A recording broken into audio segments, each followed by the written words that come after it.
Good morning, brothers and sisters. This is just going to be a quick little video. I added a comment under one of my videos back here, and I'm pretty sure nobody's had the opportunity to read it.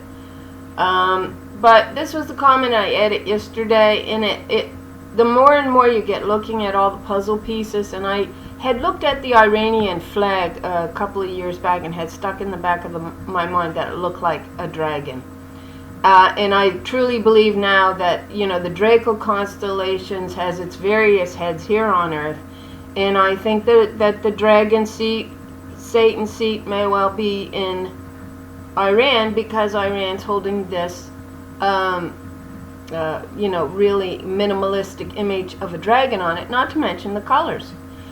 So this is what I wrote. Iran looks like the dragon perpetuating the war seal that unlocks the other three seals as seen in the Palestinian flag colors. And I meant to get my book that had that image on it. I had actually drawn the Palestinian flag, and you've got these three colors all lined up with the first four seals, with the red seal over the other three, which is the war seal. And if you just kind of use sense and reasoning, if war breaks out on a global scale, just say, you are going to possibly be looking at food shortages. You are going to be looking at mass death. And somebody's going to be in charge of all of that, right? And so it doesn't take a whole lot of reasoning, especially when you compare the two flags of the Iranian flag with this, it's a stylized, I can't remember the term that they would use. It's a very scaled down image of a dragon is what I see when I look at the Iranian flag. And the colors are the exact same colors that are on the supposed Palestinian flag. So this is what I wrote.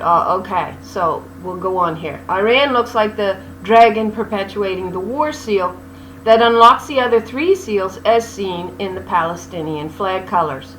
They are determined to go after the woman who is the seed, who is out of the land of the Gentiles, who is about to give birth to her daughter. That's right. It's not a son that gets caught up to the throne of God. It is the daughter this time. They want everything revolved around the male, which is why this is all coming right into play at the same time of all these women's issues. You're homophobic if you won't let them beat your head into the ground. You're racist if you won't let them rape you and beat you around and slit your throat. And you're just racist if you won't let them come in and slit your throat. I mean, this is where we've come to the line of reasoning in our society today, that you can actually almost see that sense right there, that belief that, hey, if you won't let me rape you and kill you and take your rights from me, you're homophobic or you're racist or you're just anti-whatever. That's all they got to throw up in your face, and everybody turns and lets them do exactly what they want to do. And the main thing that these men, yes, we'll put the women there too, but let's face it, the women have been beat into submission. We know what happens to women with the moral police. If they don't cover their heads, we know what happens to them beyond a shadow of a doubt. But these male moral police forcing the women to cover their heads because the male moral police can't control their own bodies around women who have their hair hanging out is pretty sick and twisted in my book. And if that doesn't change, if you all don't start standing up for equality in this world, then it will be the complete end of the world, whether they want to admit it or not. But they are determined to go after the woman, and I got in bracket, that is the seed who is out in the lands of the Gentiles. And she is about to give birth to her daughters. That's right. She will be caught up to her mother's throne. We discussed this in a prior video. All right. So Micah 4:10, be in pain and labor to bring forth, O daughter of Zion, like a woman in birth pangs. For now you shall go forth from the city, you shall dwell in the field, and to Babylon you shall go. There you shall be delivered, and there the Lord will redeem you from the hand of your enemies. Now we're told in Isaiah 52, God says to the daughter of Zion, pick thyself up out of the dust of the earth, step away from the harlot Babylon, who bows to man as if he is Lord and God. This is why you are where you are in this world, because you will not stand up for your own house.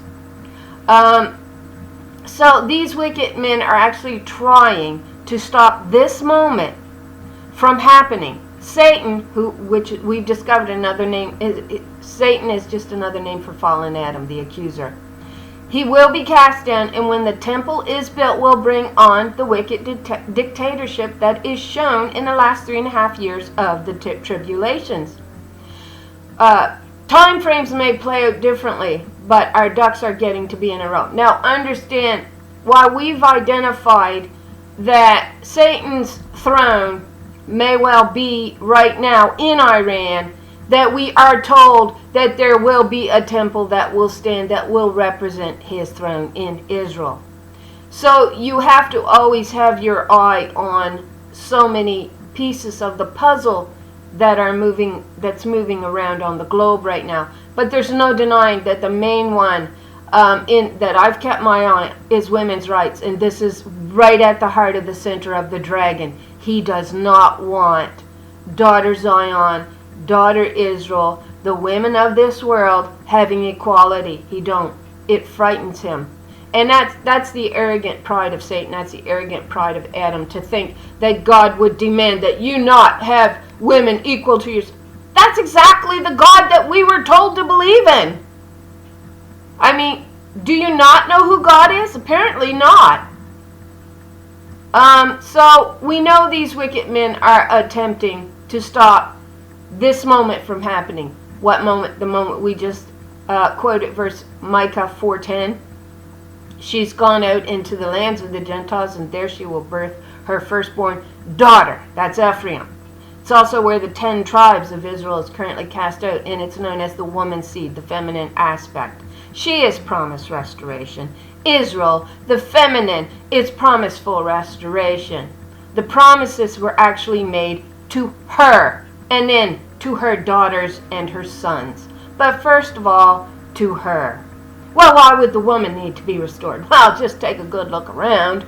You are without excuse not to understand my Godhead. I manifested it in what I created for your eyes to bear witness to. Not for what they wrote following that, which was all about Jesus. Your eyes are to bear witness to these truths in the land. There is male and female in the land. There's not 3 males. There is not 1 male. There is male and female, and the female gives life. That's right. And you are to bear witness to that. You are without excuse not to understand the Godhead. You who preach, he made male and female in his image, lie, because you can't be bothered to study the truth. You're as much removing her rights from her as they are. They're just extreme, on the extreme end. But this idea that woman is under a man has led to all of this confusion that is going on right now. So, let me see. So time frames may play out differently, but our ducks is in a row. These prophecies are fulfilled by the rejection of the scepter, by the daughters of Israel, daughter Zion. The scepter who is called Shiloh. When the rejection of her comes, and it will come, she came like a thief in the night, who birthed. That's right, that's why the Lord comes like a thief in the night. The day of the Lord comes like a thief in the night as well. Okay, so who is called Shiloh? That came like a thief in the night, who birthed.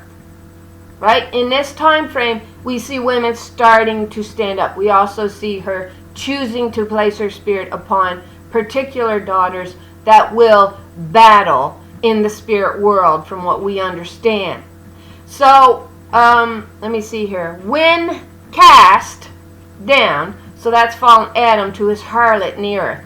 When he is cast down from her throne, that's daughter Zion's throne. You read Isaiah 52, pick thyself up out of the dust of the earth, and take your throne back. right? And then she says to the harlot Babylon, there is no throne for you, while the harlot Babylon exalted him to her throne. Which is why you got women bowed at men's feet, allowing all the violence to be perpetuated instead of taking the side of truth. They won't do that.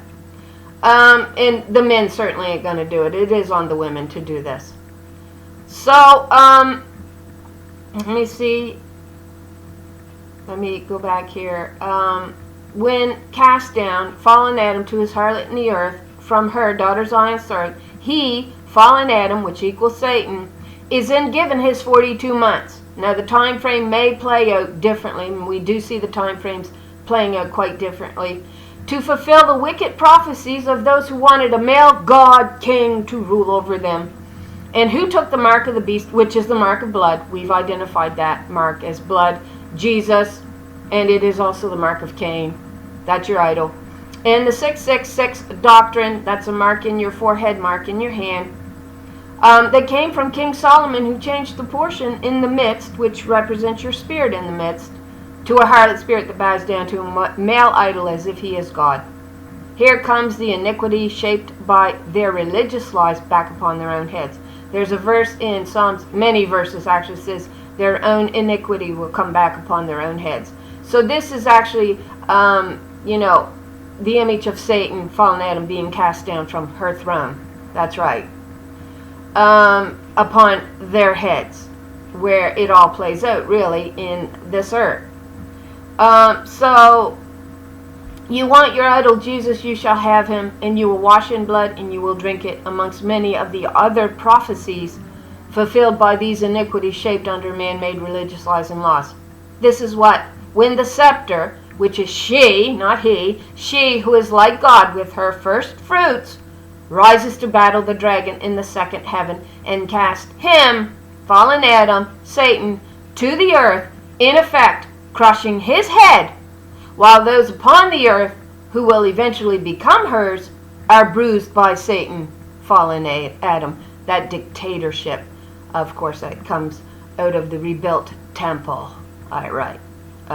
Which is, they want to really rebuild that temple tabernacle, which is solely male, representing your head male God, your dictator, your Antichrist, because he is against her spirit.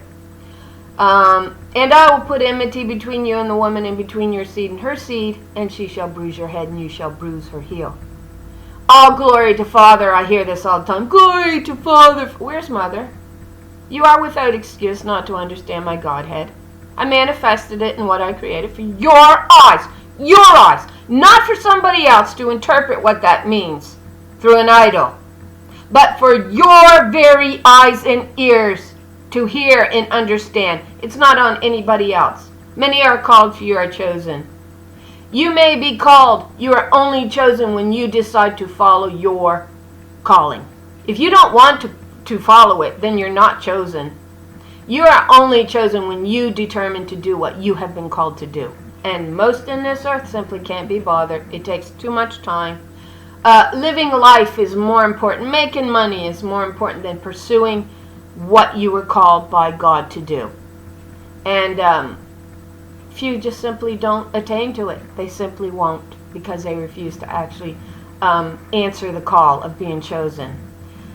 So, glory to Father is simply another way of saying screw Mother. Look around. Look around. Enjoy your idol, girls and boys. Things are going to get really, really bad, and I think they are. I'm telling you things you do not want to hear, and you won't listen to at our darkest moment. We're certainly coming into that moment. Did you really think you were going to listen to God? You have reached this point because you refused the living God who could give you life, your mother, your creator. You bring it on your own head. Believe what you want, but know your religion and laws makes absolutely no sense. And they don't. And that's why wisdom says reason. You know, when I call, when I instruct you with my laws, listen to me. They're laws of peace. That's the gently flowing waters of Shiloah, which began as 10 Commandments, Deuteronomy 4. God says, you saw no image of me, you make no image of me, neither male nor female. And yet you're without excuse not to understand the Godhead. Why are every woman on the face of this planet just about bowing to men as if he's something special? Men think he's something special because he thinks those muscles in his arms and his ability to perpetuate violence on a scale that maybe we won't, not that we can't, but maybe that we won't, makes him God in the earth. I mean, you're supposed to give up all of your rights because he's the God-man in the earth. No, that's the lie that got perpetuated in the very beginning through wicked pride of man's heart, because he would not receive those 10 commandments. Couldn't uphold a simple 10 commandments. That's right. Commandments of peace, truth, love, equity. There was no murder, no thieving, and it went on, them 10 commandments. But they are 10. People would say, well, they're hard to uphold. Well, given today's current law system, sure, because this current law system lets you get away with whatever you want, especially if you're male, perpetuating violence against women. Yeah. Oh, how dare I say that? Well, again, I've got my eyeballs opened and I'm looking around. So, all glory to Father. Screw you, Mother! You might as well say that. Why don't you just make that the whole phrase? Why don't you? You are without excuse. I manifested it in what I created for your eyes to witness. And you're not. You're lying. You're bowed down at the feet of an idol going, I can't wait for him to come get me. Why do you think this is all happening? Because you refuse to reason it out. Many are called, few are chosen. You know, you're supposed to stand up when you're called. And you're supposed to respond with what he told you your calling was. Get it? That's what it is. Anyway, that's my short little video. Sorry I babbled. It's the way of the world. Maybe you'll understand it better. Thanks for watching. I pray you're blessed with an abundance of truth. And I hope y'all have a lovely day.